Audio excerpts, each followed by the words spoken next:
But one thing that I have found, when I find something that works, or I know that like if consistency is applied to this particular strategy, it can work.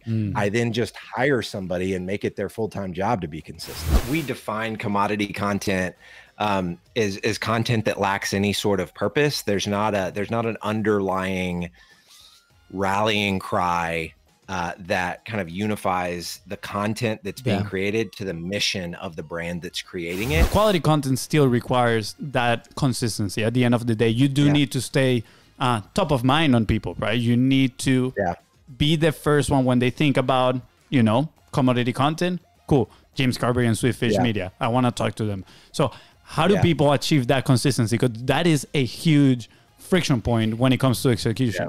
We've got I'm Luis. And I'm Luis. And you're listening to the Content is Profit podcast, where we talk about entrepreneurship, mindset, and of course, how to turn your content into profit. That's right. So you can go to contentsprofit.com and join the community today. Oh yeah, go and do it. Go ahead and join us. Join the Content is Profit family. Yeah. Today we have a special guest and special topic. We're going to be talking all about driving revenue through B2B podcasting and thought leadership. Ooh, I know.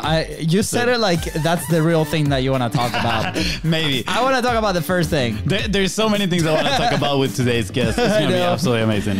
It's all good. Guys, if you're enjoying this show, please go ahead and follow it in your favorite podcasting platform.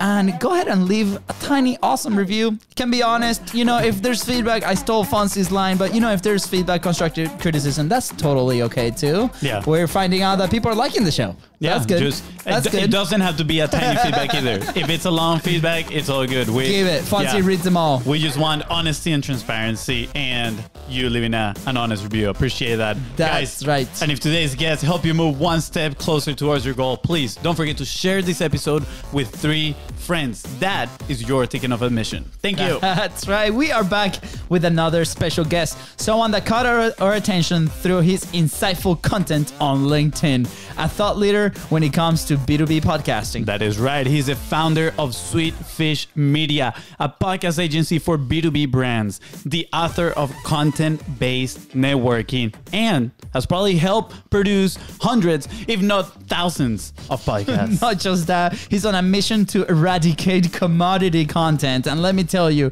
he's ready to go to war. If you have been struggling to create quality content that differentiates you from the competition, this is your guy. I'm gonna call you out in here. You lack a little bit of the oomph in there. It's like he's on a mission to eradicate commodity content. Say it again. Hashtag say it again. Bye-bye commodity content. The hashtag bye-bye commodity content is not on my cheat sheet. He's ready to go to war. He is ready, guys. And you might be asking yourself, is this even real life? Well, let me tell you, yes, it is. Please welcome the founder of Sweetfish Media, the quality content crusader, and the flip-flop lifestyle leader, James Carbary. Y'all are awesome. That was the greatest intro ever. Thank you so much.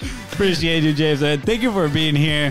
You know, we're very excited, and you came all refreshed from your sabbatical month. This is absolutely amazing.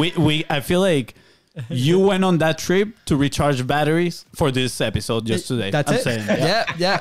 You can go back to your sabbatical after this live stream. Right. I came back just for this. James, super excited to connect, man.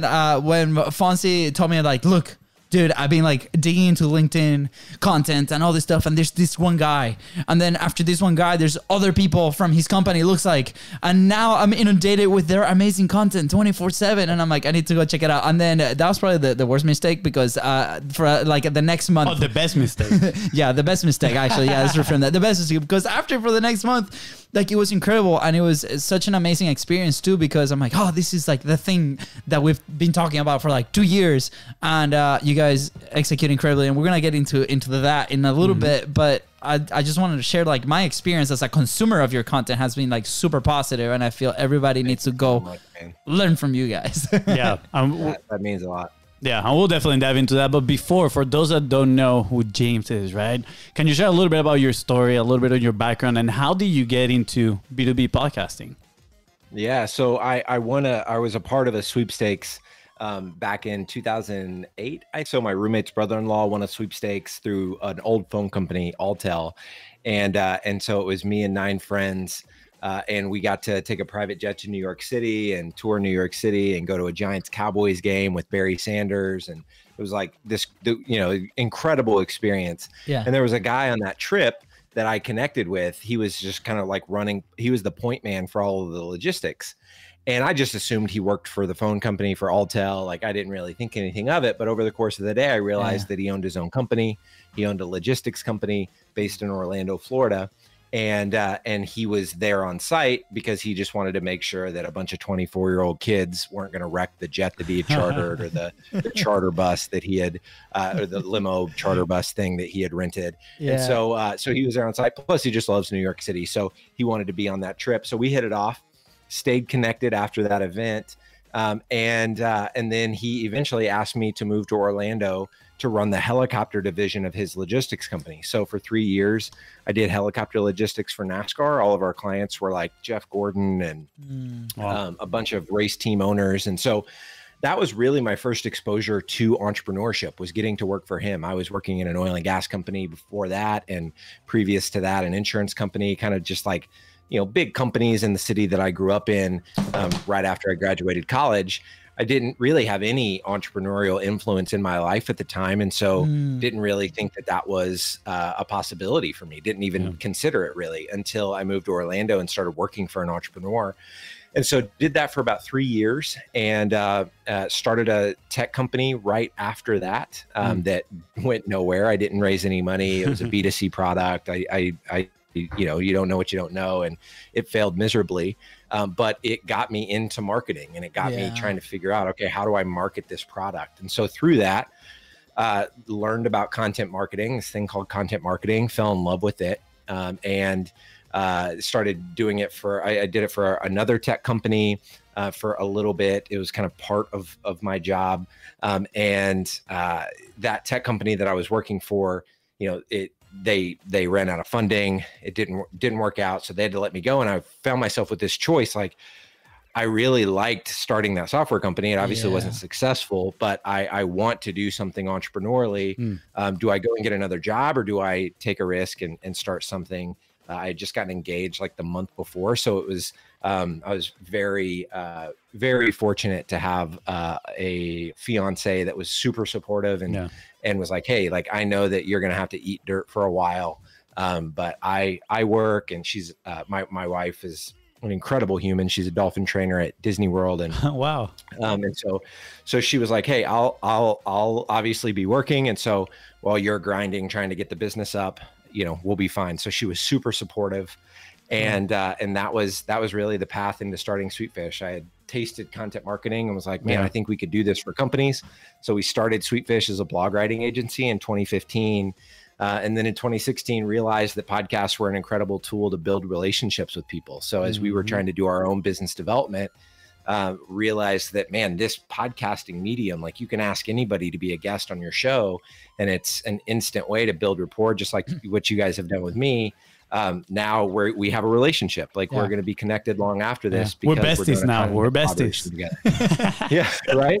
So realized that, and then pivoted the agency in 2016, seeing that there was really nobody serving B2B companies with podcasting services. And so we started a B2B podcasting agency. I mean, kept the name. So, but really a very different business. Yeah. And we already had the content writing kind of engine going, so we could produce these podcasts and then turn it into written content and other types of content after the fact. So that's taken us through until about 6 or 7 months ago is when we really started to wage the war on commodity content. We used podcasts really for they were a relationship building mechanism. And that was the primary thing that we focused on.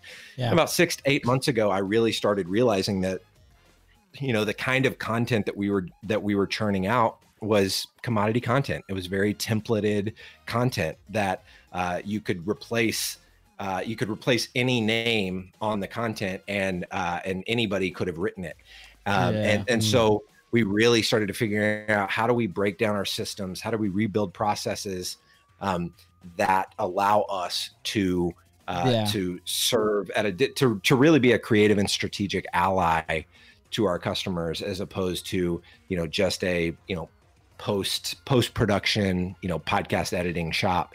And so that's the journey we're on now. We're still trying to make that turn to up level how we can partner with clients, but we're working with about 100 companies right now. Wow. And it's been an exciting journey.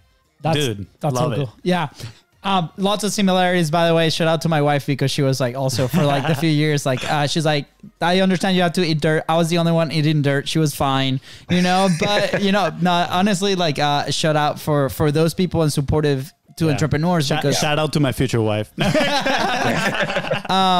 Because without them, like stuff like this doesn't happen. Same thing with our company, right? So like super exciting. By the way, whenever we go to Orlando, we have to go eat arepas together. That's a tradition. So I don't know if you've been to an arepa place, but it's delicious. Let's do it. Awesome. So wait, I want to touch on a few points here. Before you choke the mic, can I get in a question? Sounds good. That's what happens, James. Fonzie starts talking, and then that's it. LUISDA goes out the window. I'm obviously huge shout out of what you guys have been doing. I have a two very specific questions, and then Fonzie will like take over.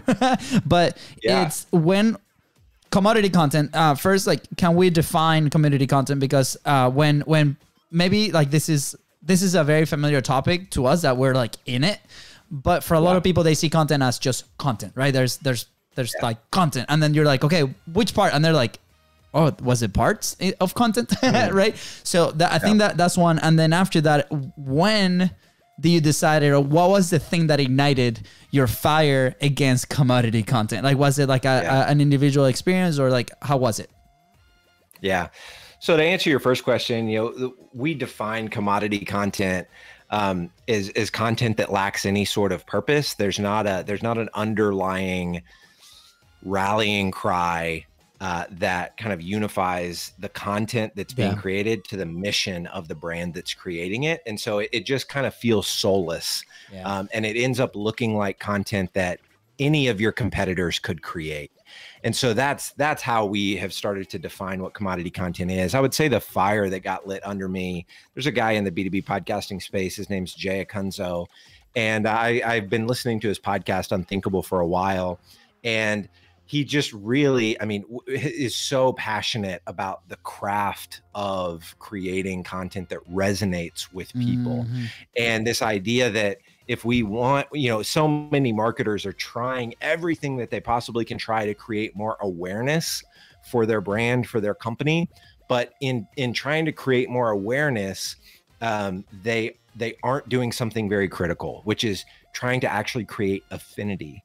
How do we create something that the person on the other side of this content actually likes so much that they want to tell other people about it, and they can't wait to tune back in? And as I'm experiencing Jay's podcast and realizing every single time he has an episode drop, I can't wait to listen to it. Like, I'll see that his episode went live and I'm like, oh, I can't wait to get in the car to go to lunch so that I can listen to this episode. And it just made me realize, like, man, that's the kind of content I want our shop to be producing for our customers. We produced lots and lots of results for customers on the content-based networking side. And it really started to click for me that we can still do content-based networking. We can still use shows for our clients to be able to connect with the exact people that they want to connect with by asking them to be a guest on the show. But if we produced the show a little bit differently, maybe did some pre-planning ahead of time, planned out what the seasons looked like, looked at what could an episode arc be, what could we do with the episode structure, similar to what you guys very clearly have an intro structure, then you go into the interview. Like, what's the episode structure look like for the shows we produce? What's the premise of the show? Like, what's the hook? Why is somebody going to listen to this show as opposed to all of the other shows that interview marketing leaders? You guys have honed in on the, specifically content is profit. So you're speaking to the entrepreneurial angle of it. So just having those things fleshed out, it was never something that I considered before. So, thinking through that and going, okay, what is it that really makes someone's show their favorite show? And the more I dissected that and started asking myself those questions, the more I realized that, we just had to recreate a lot of internal systems and processes that we're still in the midst of doing right now. But I'm so excited for what the finish line is going to look like, because when we get done reconstructing the shop, so to speak, I'm convinced that the work that we're going to be putting through the engine is going to come out on the other end of it being our customers' target market's favorite show. That's so awesome. And I think that's just incredibly exciting, like putting stuff into the world that people can't wait to listen to, as opposed to just adding more noise. And this is no knock on our team whatsoever. I mean, our team does an incredible job. We've got incredible writers, we've got incredible producers, but our systems were limiting their own creativity. So the systems that we had put in place, that have been in place for years, that allowed our customers to do content-based networking really well, were not the same systems that are going to allow our creatives in-house to really truly be creatives and let their creative skill shine for our customers. And so I'm excited to be in the season of business that we're in now, because it's going to produce better work for our customers. I think our team is going to be a lot more fulfilled doing this type of work. And for the market at large, I mean, we're going to start putting shows into the market that people can't wait to listen to the next episode of. Yeah, absolutely. That's cool. I think it's a win-win for everybody. Those customers are going to start talking about you guys. You guys are going to get more clients, and it's going to be absolutely amazing. Something that really resonates with, hashtag bye commodity content for me is the positioning part of it, right? When I saw it, the first time I read one of your posts and I saw the hashtag at the bottom, I was like, this is genius, right? Because a lot of people, I'm not gonna lie, I've heard a lot of people talk about it's too noisy out there, you gotta create quality content, but you just branded the whole movement and you said this is ours, right? This is Sweetfish Media mission to eliminate commodity content. And that's very powerful, right? Because again, it is something that other people have heard, yet you, by claiming that, now every time people hear about, oh, content is noisy, commodity content, right? Who they're gonna attribute that to you, James. And I think that's very powerful. It's a strong lesson for the person that is listening right now, which is, don't be afraid to put names on frameworks, on things that are happening, because those things are going to help with your positioning when you are, going out into market. And at the same time, I think that kind of like goes hand in hand with the thought leadership that you guys talk a lot about, right? Because now, by you claiming this and positioning yourself, people are attributing all that stuff to you, which makes you the thought leader. So I think it is genius what you guys are doing here. Such a good move. Yeah, it's a great move. Yeah, it's good on you guys for identifying that. That was a very strategic choice. It was we've been trying to figure out what is our brand's enemy for probably the better part of 6 months, if I'm being completely honest. We went through, I mean, it was a grueling exercise, but you saw all these other brands. I mean, you saw Drift, Attack Forms. Back in the day, SaaS the creators of the SaaS category, Salesforce, they were on an all-out assault against on-premise development, and so you see these big brands. Like Gong, for example, like their enemy is opinions. And so they want to say goodbye to opinions and hello to reality. And so these masterful brand builders, we see it all happening, but when you start to piece together, why are these the brands on the tip of everyone's tongue? Oh man, they all have an enemy that we can all relate to, we can all rally behind, and we all want to fight the common enemy. And so I think with content-based networking, the first framework that we kind of developed and named, it was a framework, and it was a way to do podcasting. It never, I mean, I even wrote a book about it, and I don't feel like it picked up nearly the amount of traction as naming the enemy, naming commodity content did within just even a few days. I mean, I saw people talking about it on LinkedIn instantly, and that rarely happens. We've been talking about content-based networking for years, and people don't talk about it the same way that they talk about commodity content. So I think if you're a creator out there, if you're an entrepreneur that's getting started, figuring out like what is the underlying thing that's like a problem for your market that is just under the surface. Everybody knows it's there.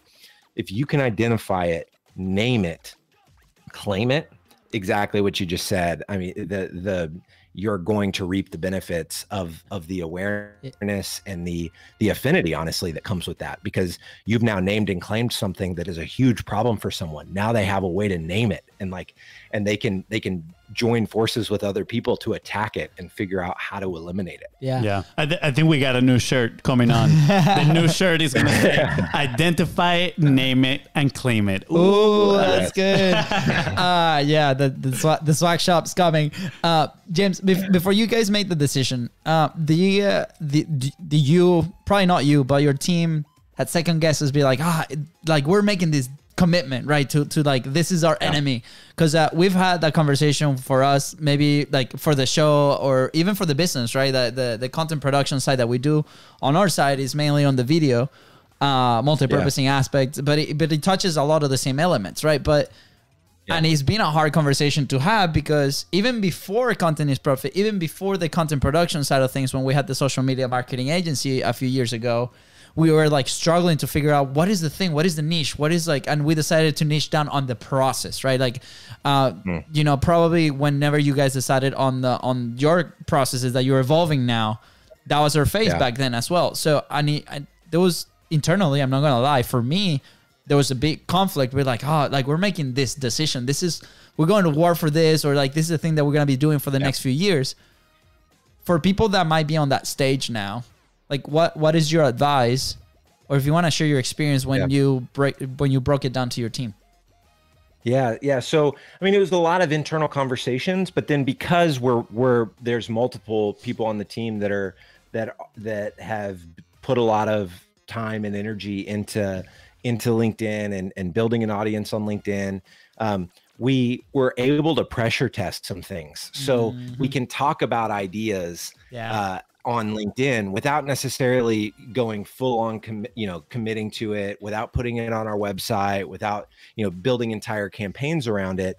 We can just kind of pressure test it a little bit. And so I posted about it, and it got really, really great, strong responses. Some other people started to post about it on our team, really strong responses. We decided to build a campaign around it.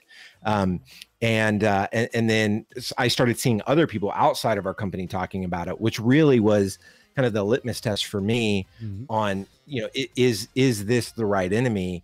And I think it is, because it resonated so much that now other people are talking about it. And some of them, credit us, and it doesn't matter if they credit us or not. The fact that we identified something that's a big enough pain that people want to talk about.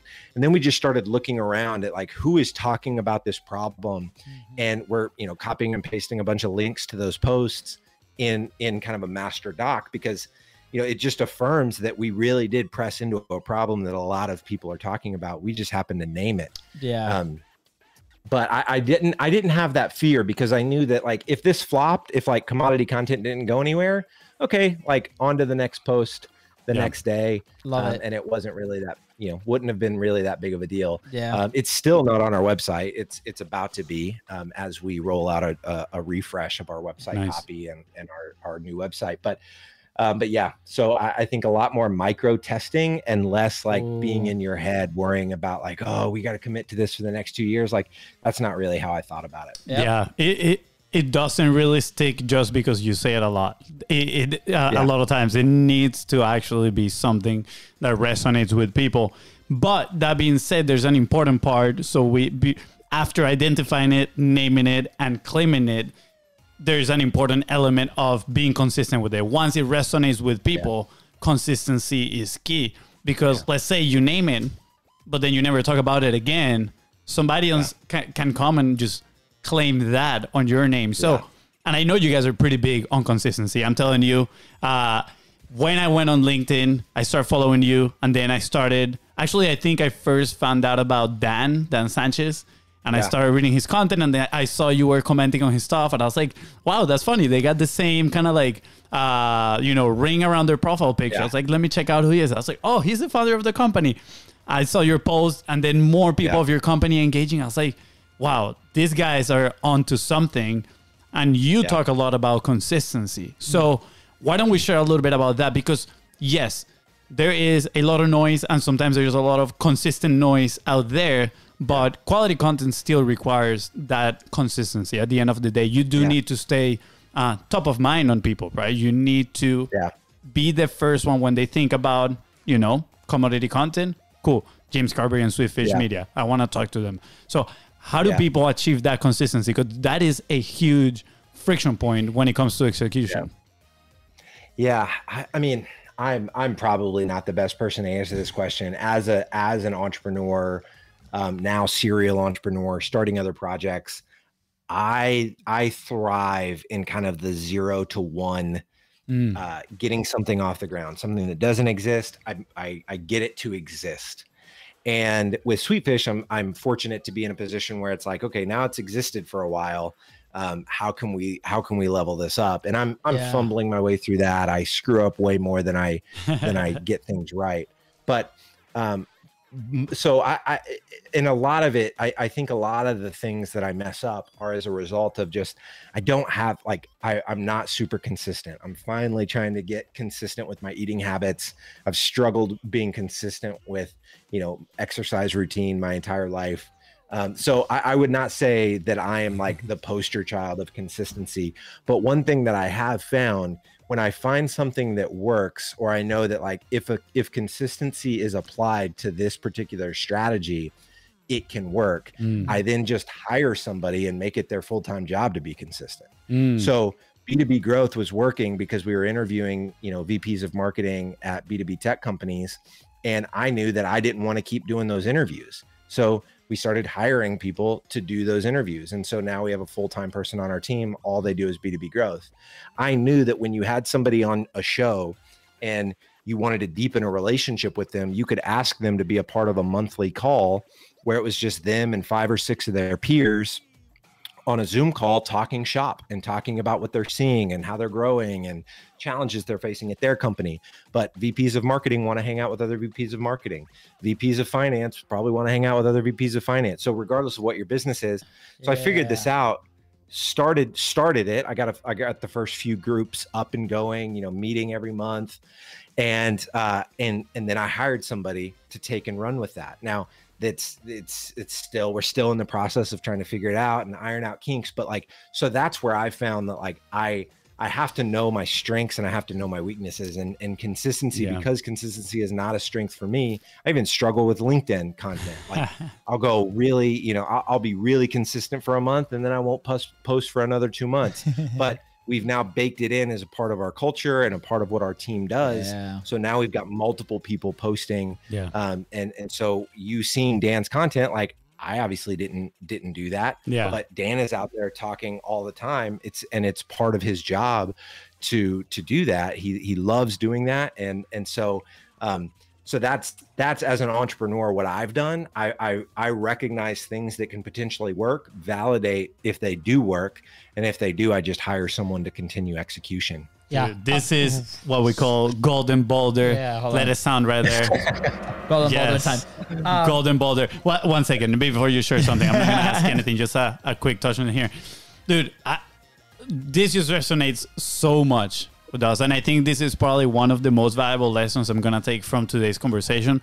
All of it has been golden, but this specific part, because I feel we have that same, you know, personality type where we're like, oh yeah, let's start this, and we love to see it, and we love the 0 to 1 on that very specific thing, but then we're like, okay, cool, let's move on. Let's try the other thing, even though that might have there are worked. other problems to solve. Exactly, there's other problems to solve that pop out, and then we move on to the next thing, and then we see ourselves having to come back to certain elements right inside of the business to take care of them again, when in reality is, okay, we can probably leverage somebody else's capacity and ability and skills to do that on a consistent basis. And you said you hire somebody to be consistent. And for me, that was rather the golden boulder in terms of, that's it. Like, you come up with the things, you do the creation side of things. Then, like you said, you validate it, and then cool, let me put the right person in the right seat, right? And I don't remember the name of the author, but there's a book called Good to Great where he talks about that. You need to put the right people in the right seat. And I do have a follow-up question with that, but I told my brother I wasn't gonna ask a question. It's like no more. That's it. No more FONZI for the rest of the show. No, I just want to like second that because lately we've been talking a lot about finding your own how, right? And that doesn't have to be you doing the thing, right? Like we talk a lot about frameworks and things. Our story was, how do we actually start publishing consistently? For us, it meant that we were gonna challenge ourselves to go live for 45 days. Did we finish those 45 days? Absolutely not. The first, like we finished the day 15, right? And then they're like, okay, well, you know, we landed a client out of that. And then we're like, let's do it again. Did we crush it? I did. FONZI didn't. Wow. You know, but that's the thing, right? And that was our how then. And then what happens is like, hey, can we apply the lessons there into the podcast, for example, right? So we decided to do 3 times a week live because that was the way that we were going to execute. And finding our own how, and then the production obviously is outsourced to the team because at first it was us. Yeah. But finding that initial how on ourselves and then identifying those elements, I think you're the first person that puts it so clearly for people also, because sometimes we feel like we need to do everything and we don't have to, right? Like find those things. It's okay to lean into the things that you really like to do. And I personally had that conflict for a long time, be like, no, like if I want to run the business, I have to do the things. I have to do these things, and that was a big hurdle for me in my personal journey. And I'm glad that I finally understood. And sometimes even with new projects, is hard to let go, right? So thank you for putting that out and identifying it so early and making sure. I love the hiring somebody to be consistent. and I'll share too. I kind of had I had an unfair advantage in that I started a podcast production agency because I was really passionate about relationship building, not because I was really passionate about the medium of podcasting. And so I was never romantic about the art of like putting together a great episode and editing it and like telling a beautiful story. Yeah. That's awesome that there are people out there that are passionate about that. We try to hire all of them that we possibly can.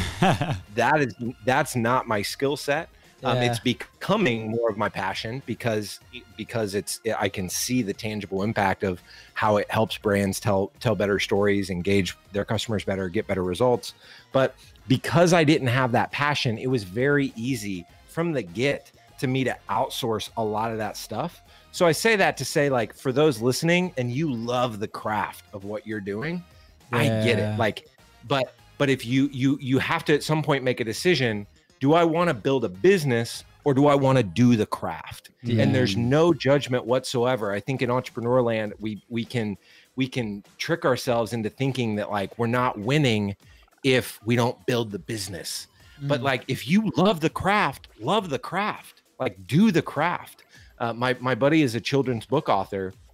And he struggled for a long time with getting out of the business because he loves the craft of illustrating a kid's book and telling a story inside the confines of a kid's book.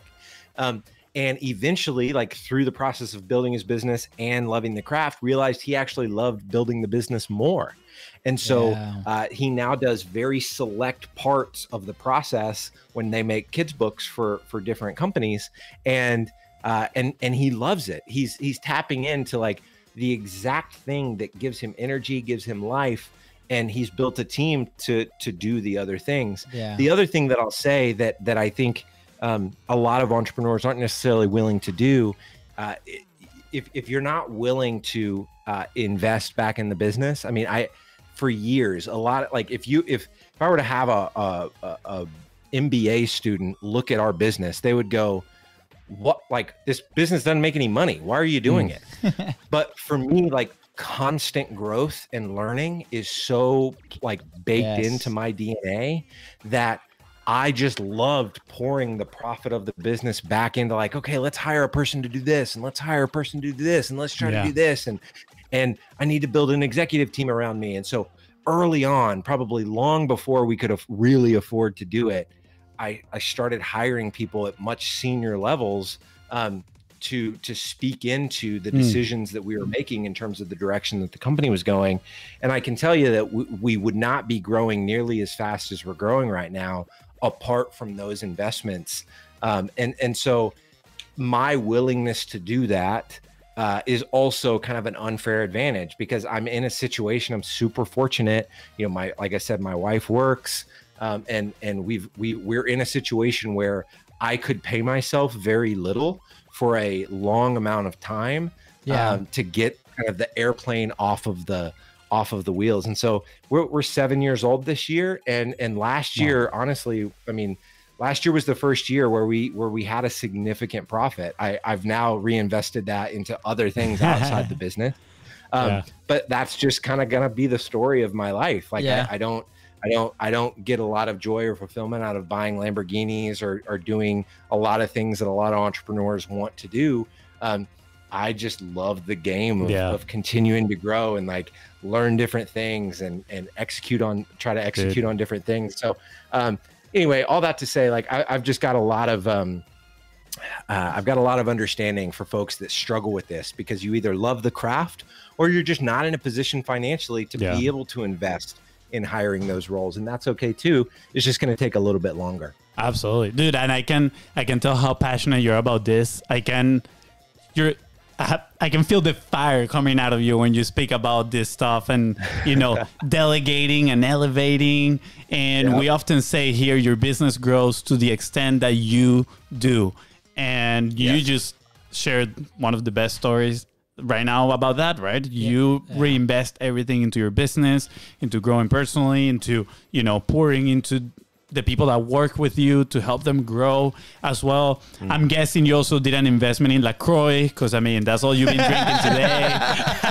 It used to be Coke Zero, but I'm trying to curb the Coke habit. I saw a video the other day. It's like, hey, I think it was a TikTok. It's like, I went to the LaCroix factory, and this is what I saw. And this is this guy with a glass of water, like just rubbing an apple next to it, or then like dropping some things and like mixing like 2 drops in the thing. And I thought it was hilarious. By the way, I love LaCroix too. Like, I could have a truckload deliver it. It tastes like an apple sneezed into it. Exactly. That's funny. Yeah. I'm not gonna lie, I haven't been able to get into it. It has very little flavor for me, so I'll just take regular water. But to not deviate from the main topic, right? This is a very important thing, is that business or the craft. And as you were talking about it, I'm literally looking at my last 3 months, right? Kind of like taking on some responsibilities inside of our business. And this is clarifying even more for me that I love the business side of things, like building the business instead of having a craft. Because there's some days that I'm doing this thing and I'm like, how do I wish we have somebody in the business doing this right now? So probably that's what we're going to go do after this conversation, is go out there, find the right person and put it in place. And with that, I want to ask you, how do you find those right people to put in the right seat? Because again, it's very important for that person that might be telling themselves, I'm tired of doing the craft. I know how important it is, and I want to find the right person to fulfill that, so I can turn my attention into, you know, other revenue generating activities inside of my business. Yeah. So there's been several things that we've done. I mean, LinkedIn and Indeed attract a lot of candidates, trying to figure out how to do a better job of really getting more creative with how we search for talent. Are there diverse job boards that we can be looking at, niche communities, specialized organizations? Especially in the podcasting space, we're trying to hire people that are passionate about the medium and storytelling. And so there's lots of communities that are about those things. And so trying to figure out how do we kind of more formally engage those communities and organizations to be able to partner with them to recruit for our open positions out of there. And then a lot of it has been my personal network. So I think I did close to 1,000 episodes of B2B Growth before we handed that over to someone else. And so our VP of revenue right now was a guest on B2B Growth years ago. Our VP of innovation right now, I met through B2B Growth. He was a listener of B2B Growth.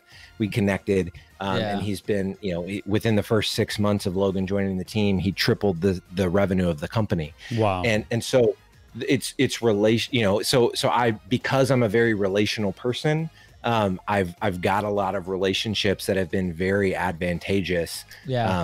Because I have a business that can support them coming on board. and letting them fly and really kind of do their thing. So, you know, content-based networking is a huge piece of it. Like when you know you're looking for a type of person, like reach out to them to get them on Content is Profit. But there's also a lot of great people looking. So it's a combination of, you know, doing sites like LinkedIn and Indeed, proactively going to communities, specialized organizations, associations, that kind of stuff, recruiting from there, figuring out how could we partner together. I wish there was a silver bullet, but but this stuff is. And my brother mentioned here, sorry, here choking the mic, but I told you, didn't I? Yep, that's the next shirt. Yeah, choke the mic. my brother did mention the, you know, everybody has their own how, and that's kind of like what we're trying to get here, right? We already went through the stage of believing there is one fits all solution, you know, that silver bullet. That we looked for it everywhere. We didn't find it. And we had to make peace with ourselves that we need to put in the work and we need to find what works best for us. So I love the fact that you're honest and transparent. Like, hey, sometimes we're looking for a very specific type of person and we just bring a lot of those to the podcast, and that's a filter. I think it's very, very impressive. Quick question. Does B2B growth, do you guys do that on a daily basis, or what's the frequency? It's a 5-day-a-week show. And so it's Benji Block is our current full-time host for that show, and it's his full-time gig. Nice. And so again, hiring for consistency. It's been in several different people's hands over the years, but Benji's doing a great job with it now. It reminds me of talk shows. I'm obsessed with like legit like TV talk shows, like their structure and what the segments and what they do. And eventually we'll have a BIZBROS talk show at some point and like live with those type of deal. But I grab a lot of inspiration from those things, and we come up with ideas like, oh, that'll be cool, like whenever we have like this segment XYZ, right? But and I feel like, you know, with B2B growth, you know, you have like this like periods of hosts that it's okay. You know, the brand is there, the show is there. It can evolve over time and with the host, and the host brings something new. And I think that that's refreshing to see in this space because you don't see it often, right? Like, and, you know, we've talked about this idea of going to different places or different industries, right? To see what they're doing in their frameworks, in their things. And a lot of creativity and inspiration can come from that. So I think that's great, and it gives the freedom of a lot of people to maybe see their shows or the publishing platforms in a very different way, right? Like we love YouTube, so we consume a lot of YouTube content, and I follow a few creators very closely. One of them is Eric, and you know, one of the things that we've seen with him, he has been the one that has grown his channel from 0 to 1 million. I think it was in less than a year, like subscribers, the fastest. And I think they're on pace to do 10 million this year, which is crazy. Wow. And you see how they've interacted, the type of collaborations that they do, like where is his audience, the team, like, you know, grows. What is the trend? Like how do they integrate new characters like into their YouTube ecosystem, right? So how can people do that with their shows? How can people do that? We've seen it with people include producers. So it's like this third voice that comes out, and they you know, they share their opinions, and then they go back into like the backstage, so the listeners like, what, who's this person? And we're starting to do that with one particular customer show with a producer on our team. So it's so cool. The more you get into it's so freeing too, and exciting when you think about these shows and how much creativity we can add to it, right? Like everybody was doing an interview, a famous person type interview before, but then the guy that started doing it while eating hot wings, everybody wanted to talk about that show because it was a different hook. It's like, it's an interview show, but we're going to eat hot wings while I ask you questions. That is something that makes people want to talk about the show. And I just think there are endless ways to do that. And I think drawing inspiration from YouTubers, I do the exact same thing.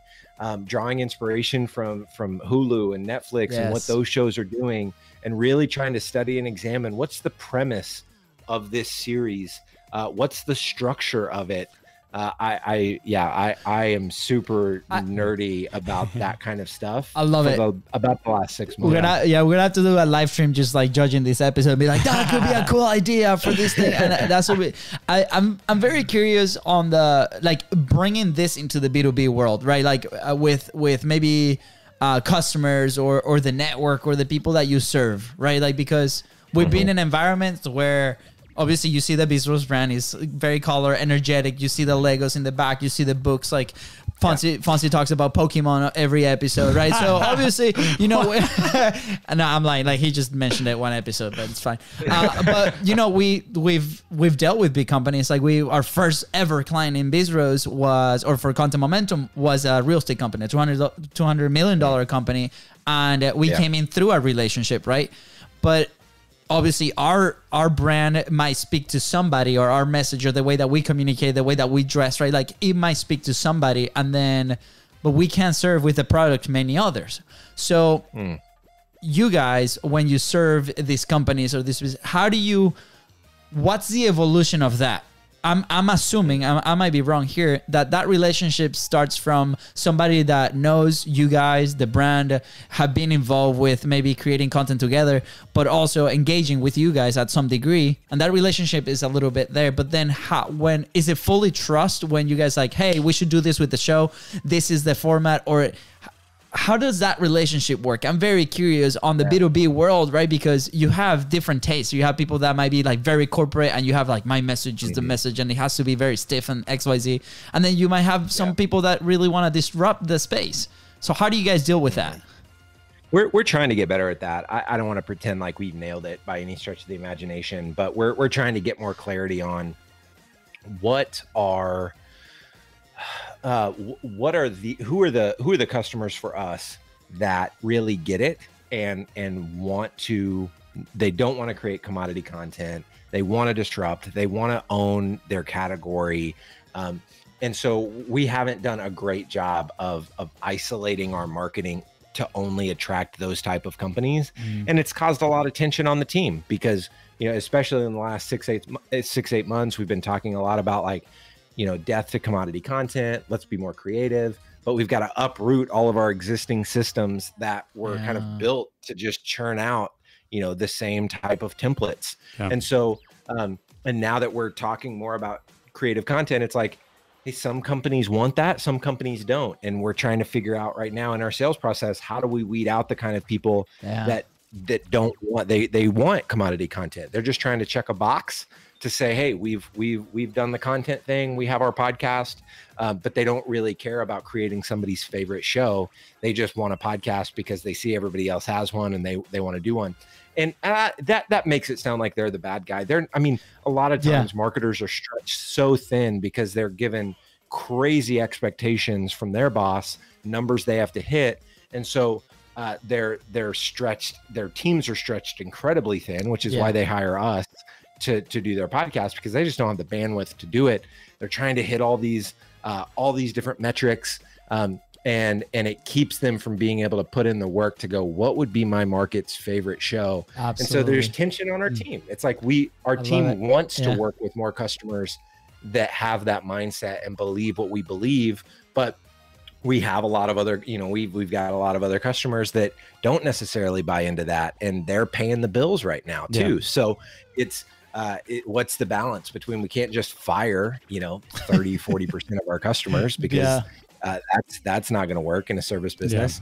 And so so we're figuring that out. I think it's a long game play. I think we're building a community for B2B podcasters right now called Mic Club, and we're going to invite our customers to it. We're going to invite external folks to it, and I think that's going to be a way for us to seed some of these ideas with our customers, really getting them thinking about it. The better we equip our producers with this kind of thinking too, the producer is going to be able to have those conversations with the customer as well. So I think over the long haul, customers will either leave or they'll adapt to like, no, we want to create our audience's favorite show. And we'll be a great partner for them at that point. So again, I don't think it's a silver bullet. I think we've got to do a lot of things better than we have in the past, better than I have in the past, in order to make that happen. Yeah. But I think it goes back kind of for full circle here, right? Talking about that positioning that we talked at the beginning is your consistency and your commitment to that message will do the weaving out of the clients that don't want that, or is going to educate them and help them transition, right? It's going to make them believe on on that belief that you guys have, that you guys are putting out there into the world. So that's another point on why you need to make a stance, be committed to it, and be consistent with it, right? So I love that. That's absolutely amazing. By the way, we are getting here towards the end, which is very painful because I want this conversation to keep going for a very long. This hour went by so quick. Yeah, just gonna put that out there. Yeah. James, we're gonna have to do a round 2. Maybe since we're close to each other, we're gonna have to do a round 2 live. Instead of hot sauce, we can do arepas. Hot sauce, hot wings. Yeah, I love that. I'm down. That sounds like a great plan. But James, before we head out, we have a few more questions. First, not a few, two more. That's a few. You try to sneak in another one in there. See, I told you at the beginning of the episode that Fonzie gets excited towards the end. James, what is an action point for somebody that's looking to become a thought leader in the marketplace, right? How can they take the first step towards that? Yeah, I would say ask yourself, you have to have a point of view. Because if you don't have a point of view, you're just going to be feeding the noise. But having a point of view, it's like, okay, how do I do that? I would ask yourself one of 3 questions. I would say, what's a commonly held belief in my industry about whatever it is that I care about in the industry? What's a commonly held belief that I just passionately disagree with? And see what the answer is. Another question you can ask is, what's something that everybody in the industry needs to start doing today that they are not already doing? Or what's something that everybody in the industry needs to stop doing today that they're currently doing but they should not be doing? So I think when you look at folks like Chris Walker, who's just done a masterful job of vilifying the MQL and vilifying attribution, and he's got lots of points of view, and because he's so brilliant, he's coming up with new points of view all the time.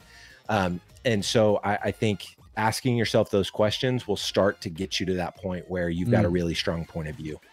Absolutely. I love it. As you're talking about it, I'm like, what is our point of view, right? The common enemy, my brother. No, I'm kidding. It's a tough thing to do. It's a tough thing to do because a lot of when we ask this question to a lot of people, we did something last year, the year before last, where we asked like 100 B2B marketers these questions, and people think that, oh, this is commonly held belief that I passionately disagree with, and you're like, yeah, but everybody already said that.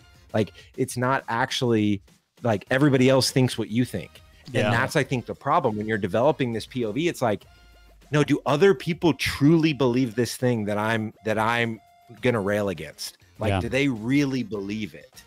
And you have to pressure test that. You've got to have conversations. You've got to because if you don't, you wind up telling yourself, oh, I've got a strong POV, but really I'm just saying I'm saying the same stuff that everybody else is saying. Yeah, absolutely. And you mentioned their conversations, and that is key. A lot of people come up with their own personal point of view and they don't test it through conversations with other people, right? Same thing when you're building an offer, right? At the end of the day, you need to test it out, put it out into the world, talk to people. Is this actually, an offer that is going to solve your problems? And is it going to be a good offer? And the only way of knowing that is through conversations. And I'm going to bring this back to identify it, name it, and claim it. I think that was absolutely genius. By the way, you can have those conversations in a podcast form and then leverage that podcast for everything else in your brand. Just saying. Just saying. Also, so next question is going to be, where would you be if you never published? Where would I be if I never published? Oh man, I think I would probably be doing something entrepreneurial. The longer I do this, the more I realize like I'm unemployable. Like I can't go work for somebody else. It would probably be in the nonprofit sphere. Like I'm a Christ follower and super passionate about my faith, and so am now really passionate about foster care and what can the church do to step into that problem and create safe, hopefully gospel-centered, homes for kids in the foster care system. So I don't know if that's where I would necessarily be if I hadn't hit publish, but it would probably be somewhere in that sphere. Yeah. Awesome. I love your entrepreneurial spirit and also wanting to give back and help others. So thank you for that, man. Yeah. James, this has been awesome. so amazing. it's been an awesome interview. I think we killed it. No, I'm kidding. No, James, I just want to say thank you for your honesty, man. Like, you were so transparent with everything happening and the publishing and what you guys are trying, behind doors in Sweetfish Media. And I think it's going to be very exciting to see the next few months of what you guys do. I'm very excited because we truly believe that content, the way that you guys do it, is the way. We kind of discovered it. We stumbled upon it and we're like, oh, that's one piece of feedback that it worked. And we're like, can we do that again, right? And it has been a huge, and we don't feel alone anymore. We felt alone on this path for a long time. So it was awesome to connect with you and Danches. So it's so awesome to see. And obviously we're going to eat that episode. But for those that are interested in you and your journey in Sweetfish Media, what you guys do, where can people find you? Yeah, so LinkedIn, very active there. Carbary is my last name, James Carbary. And then my email is james@sweetfishmedia.com. So if anybody listening wants to connect, my inbox it's kind of a hot mess, so it may take me a little bit to get back to you, but that's my email. Yeah, you have a month of sabbatical there to check on your email. I just deleted all those. Yeah, like done. Like this didn't exist. Yeah, that explains what I didn't get an answer. No, okay. James, anything else you want to add before we head out?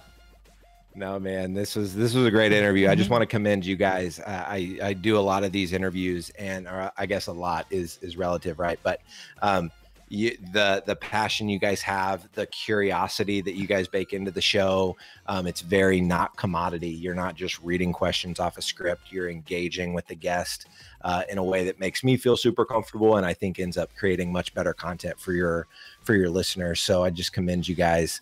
The energy you bring, the intro, it's just a very fun vibe, and I think that's gonna be a huge part of why you guys end up growing.